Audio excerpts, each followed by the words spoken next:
February 11, 2005. Before sunrise, 4 teams of armored FBI agents descend on 4 different addresses, breaching doors simultaneously. Inside, agents arrested 20-year-old college students in their dorm rooms and childhood bedrooms.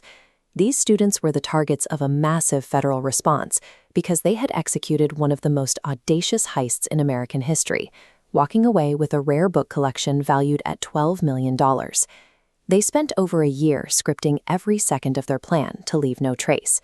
In reality, they were documenting the exact evidence the FBI would use to convict them. The target was the Fairest Rare Book Room at Transylvania University. It held millions of dollars in cultural artifacts, but operated with the security of a neighborhood book club. This photograph shows one of the secondary prizes, a genuine first edition of Charles Darwin's On the Origin of Species. A moment of wonder. The centerpiece of the collection was John James Audubon's Birds of America.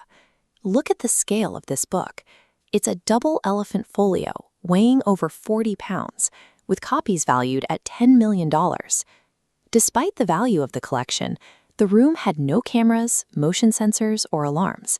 A single librarian stood between the public and $12 million. After seeing the lack of security during a freshman tour, art student Spencer Reinhardt told his friend Warren Lipka about the room. Within weeks, they had formalized a 5-page handwritten plan for the theft. The crew spent 14 months in the planning phase. They assumed aliases, relying on a burner identity named Walter Beckman to negotiate with black market dealers. They used money from a fake ID ring to bankroll their preparation, including a scouting trip to Amsterdam to meet illicit buyers for the stolen books. To schedule a private viewing, Warren emailed the librarian from his own university account, logging it on school servers. When setting up their Walter Beckman account, they logged in from home, capturing IP addresses pointing to their residences. Their physical trail was just as clear. They ordered gray wigs, silicone old man masks, and stun guns for the robbery, shipped directly to their front doors. While the group believed they were following a sophisticated script, they were actually compiling a perfectly organized evidence file for federal prosecutors. Their initial plan failed on day 1.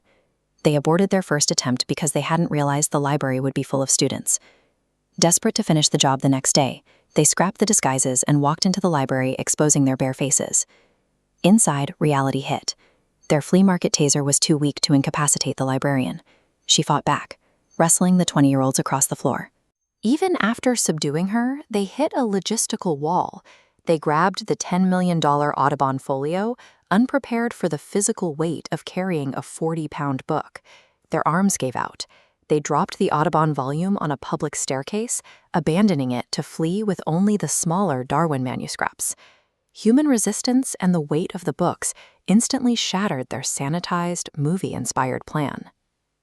A few days later, 2 of the boys walked into Christie's auction house at Rockefeller Plaza to have the stolen Darwin texts appraised. Confident in their Walter Beckman alias, they met with an expert in a private viewing room to discuss the value of the stolen property. Before leaving, the appraiser asked for their contact information. Warren wrote down a phone number starting with the 859 area code, the real registered home phone number for Spencer Reinhardt's parents. 14 months of international travel and burner identities were undone by a single line on a standard intake form. The Christie's expert immediately checked a stolen property database. The books matched the exact edition numbers reported missing 3 days earlier. She alerted the FBI. The FBI's identification process took 90 seconds. An agent dialed the number on the contact sheet, reached a voicemail identifying the student, and located his dormitory address. Christie's security footage provided a clear match to the student's ID, which investigators paired with the Yahoo IP logs. All 4 pleaded guilty to conspiracy and armed robbery. They were sentenced to over 7 years in federal prison, completely losing their 20s while their classmates graduated. The boys treated a federal crime like a Hollywood script, ultimately proving that amateur delusion is no match for the speed of professional forensics.